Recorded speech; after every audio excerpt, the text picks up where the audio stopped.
Good morning students. तो आइए social and political life chapter 6 start करते हैं। ठीक है। And chapter 6 is rural administration. ठीक है। तो हम लोग इस चैप्टर में पढ़ेंगे कि किस प्रकार से जो रूरल एडमिनिस्ट्रेशन है वो काम करता है और कौन कौन से काम होते हैं रूरल एडमिनिस्ट्रेशन के पास।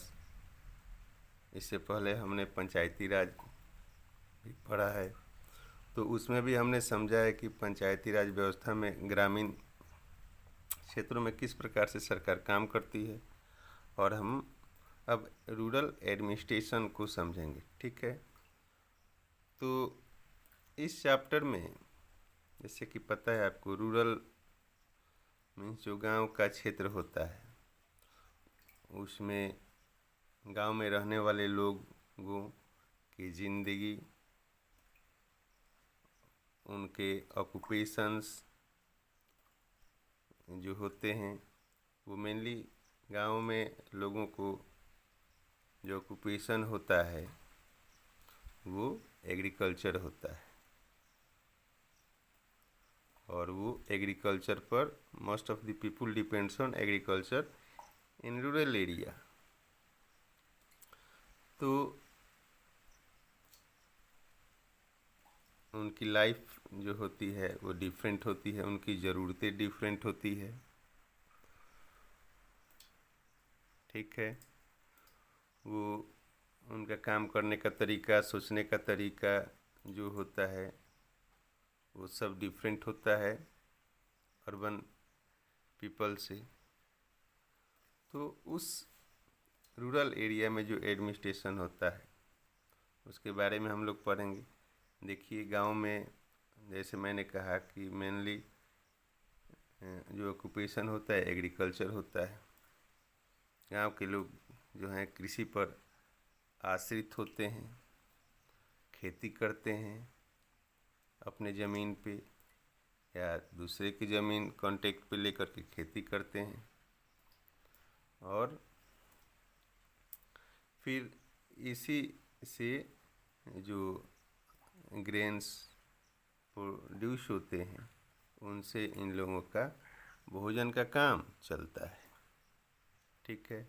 तो इससे आपको पता लग गया होगा कि गांव में मेन काम क्या है, एग्रीकल्चर है। वहाँ जो खेतों में अनाज होता है उसको लोग फिर स्टोर करके मार्केट में सेल करते हैं। उससे जो पैसे आते हैं उनसे इनके जीवन के दैनिक कार्य चलते हैं। ठीक है।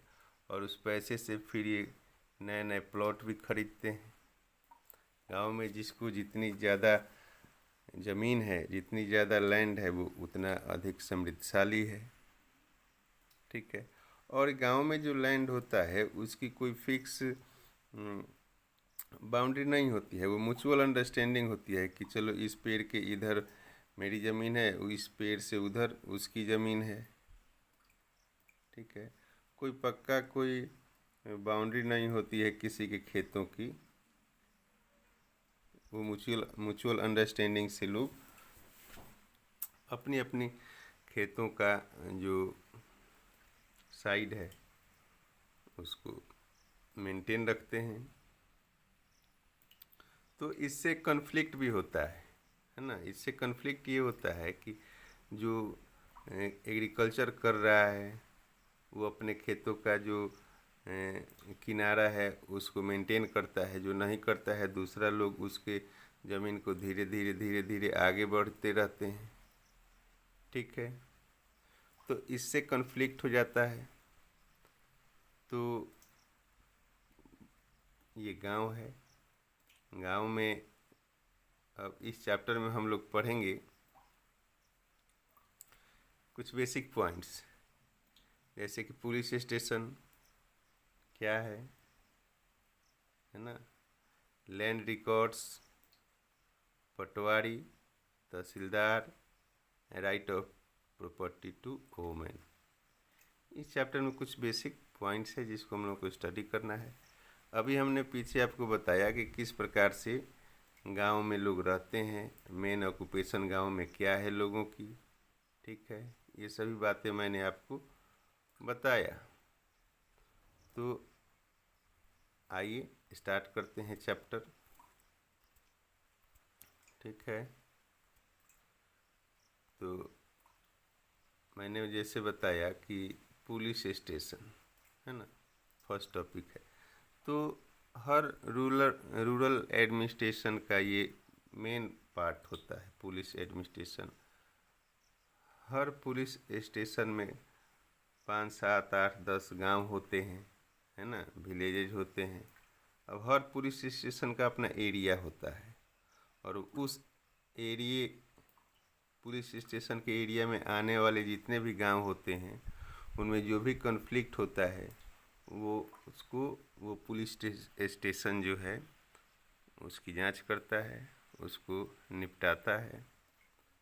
ठीक है, तो गांव में जितने सारे लोगों को, जैसे मैंने कहा कि गांव में अधिकतर लोग क्या है कि कृषि पर आधारित हैं, तो सबका जो अपनी अपनी लैंड है, प्लॉट, उस प्लॉट का एक मैप होता है।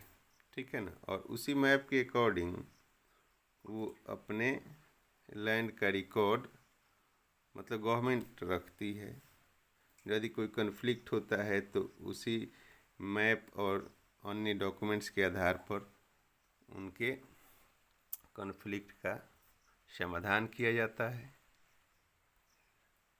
और उसमें क्या क्या चीज़ें उगाया जाता है इसको भी अपडेट किया जाता है और गवर्नमेंट को बताया जाता है।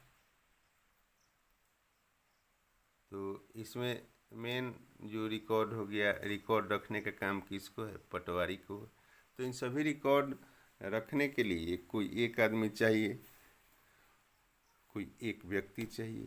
तो हर ब्लॉक में, ठीक है, हर ब्लॉक में गवर्नमेंट एक व्यक्ति को अपॉइंट करती है, जो इन सभी लैंड रिकॉर्ड, है ना, क्या क्रॉपिंग हो रहा है। आपको पता है कि गांव में जो ज़मीन है वो हर समय सेल होते रहती है, तो उसका भी रिकॉर्ड रखना है। तो इन सभी रिकॉर्ड को मेंटेन करने के लिए एक व्यक्ति होता है जो सरकार की तरफ से, उसको पटवारी कहते हैं। ठीक है बच्चों, तो आइए इस चैप्टर को स्टार्ट करते हैं। चैप्टर का फर्स्ट टॉपिक है area of police station. Area of police station. तो जैसे अभी मैंने बताया कि हर पुलिस स्टेशन का अपना एरिया होता है। एक पुलिस स्टेशन में कितने सारे गांव आते हैं। ठीक है, every police station has an area that comes under its control, जो इसके कंट्रोल के अंतर्गत आता है। All persons in that area can report cases और information the police about any theft, accident, injury, fight, etc। तो किसी प्रकार की कोई कन्फ्लिक्ट होती है, कोई झगड़ा होता है, तो उसकी रिपोर्ट थाने को करनी होती है। ठीक है, and it is the responsibility of the police of that station to inquire, to investigate and take action on the cases. ठीक है, और हर पुलिस स्टेशन जो है वो लोकल एडमिनिस्ट्रेशन बॉडी है, और उसको उस प्रॉपर केस पर एक्शन लेना होता है, इन्वेस्टिगेट करना होता है, इंक्वायरी करनी होती है, और उस कॉन्फ्लिक्ट को रिजॉल्व करना होता है। ठीक है, और उस पुलिस स्टेशन का जो हेड होता है ना, स्टेशन हेड ऑफिसर जो होता है, स्टेशन हेड ऑफिसर, उसी को शॉर्ट में हम लोग SHO कहते हैं। यानी SHO जो होता है पुलिस स्टेशन का क्या होता है? इंचार्ज होता है ना। SHO is the person, SHO is the person incharge of any police station. ठीक है, तो SHO का फुल फॉर्म क्या होता है बच्चों? Station head officer. ठीक है, और SHO हर पुलिस स्टेशन का इंचार्ज होता है। ठीक है, तो इसका काम होता है कि यदि पुलिस स्टेशन का जो भी एरिया है उसमें जितने सारे गांव आते हो एक पुलिस स्टेशन के अंदर, उन गांव में यदि कोई भी कन्फ्लिक्ट होता है, झगड़ा होता है ना, कोई डिस्प्यूट है, लैंड डिस्प्यूट, उस पर झगड़ा हो जाता है, तो उसकी इंक्वायरी करे, इन्वेस्टिगेशन करे और उसकी रिपोर्ट करे। ये पुलिस स्टेशन का वर्क है। ठीक है, अब जैसे मैंने कहा कि स्टेशन हेड ऑफिसर जो होता है वो थाने का इंचार्ज होता है और वह पूरे अपने क्षेत्र में आने वाले हर एक गांव के हर कॉन्फ्लिक्ट को, है ना, डिस्प्यूट को, उसकी रिस्पॉन्सिबिलिटी है कि वह देखे और उसका समाधान करे। ठीक है, तो उसके बाद जो टॉपिक है वो है maintenance of land record. Maintenance of land record, तो जैसे टॉपिक से आपको पता होता है ना कि जो लैंड्स होती है गांव में, जो लैंड है उसके रिकॉर्ड्स को मेंटेन करना है ना, और ये मेंटेन करने के लिए जो व्यक्ति होता है उसको हम लोग पटवारी कहते हैं। ठीक है, measuring land and keeping lands record and updating them is the main work of पटवारी।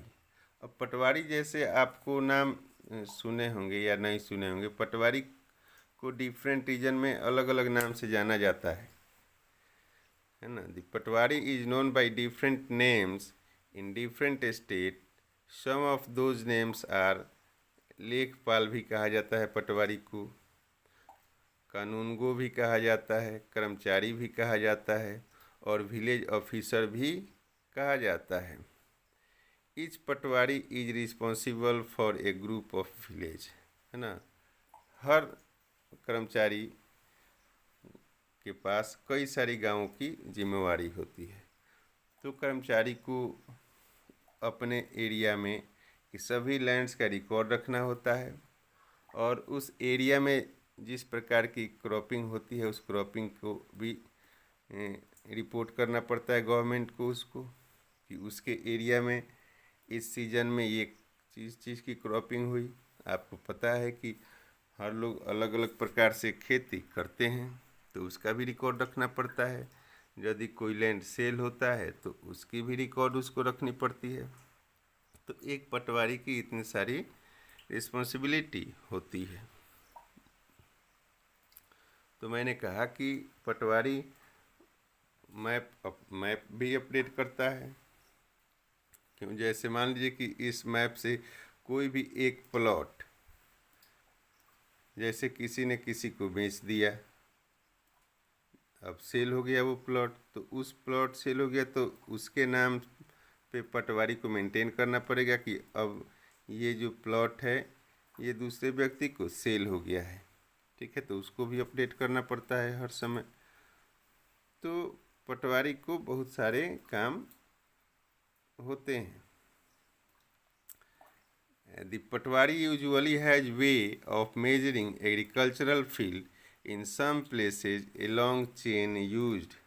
यदि किसी दो लोगों के बीच में, है ना, अपने अपने प्लॉट के प्रति कोई डिस्प्यूट हो जाता है, कोई किसी का ज़मीन कब्जा कर लिया है, तो वह कंप्लेन करता है और पटवारी उन दोनों लोगों के जो ज़मीन है, लैंड है, उसके डिस्प्यूट को ख़त्म करने के लिए उस दोनों के ज़मीन को मेजर करता है कि किसकी कितनी ज़मीन है, किसकी बाउंड्री क्या है ज़मीन की, और नाप करके, है ना, मेजर करके दोनों के ज़मीन की बाउंड्री फिक्स कर देता है। ठीक है, और जिस चीज़ से वो मेजर करता है ना लैंड को, उसको बोलते हैं चेन। ठीक है, उसको क्या बोलते हैं बच्चों? चेन बोलते हैं। देखिए ये चेन है, इसी चेन से लैंड को मेजर किया जाता है। जो मेजर करने वाले लोग होते हैं उनको अमीन बोलते हैं, और पटवारी के निर्देशों के अनुसार जो अमीन होते हैं जाते हैं और लैंड को मेजर करके दोनों लोगों के बीच जो कन्फ्लिक्ट होता है, दोनों की बाउंड्री को फिक्स कर देते हैं कि यहाँ से इधर तक आपका ज़मीन है ए का, और यहाँ से इधर बी का लैंड है। ठीक है, तो इस प्रकार से ये पटवारी झगड़ा ख़त्म करता है। तो इस प्रकार से पटवारी का जो काम है, the patwari is also responsible for organising the collection of land revenue. Land revenue collection भी ऑर्गेनाइज करने का पटवारी का काम होता है। फ्रॉम द फार्मर से, and providing information to the government about the crops grown in that area.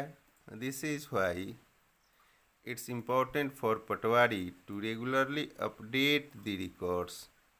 इसलिए यह काफ़ी महत्वपूर्ण हो जाता है पटवारी के लिए कि वह हर समय अपने गांव के जो लैंड रिकॉर्ड है उसको अपडेट करता रहे, ताकि गवर्नमेंट को सही रिपोर्ट दे सके। ठीक है ना, गवर्नमेंट को सही रिपोर्ट दे सके। ठीक है, तो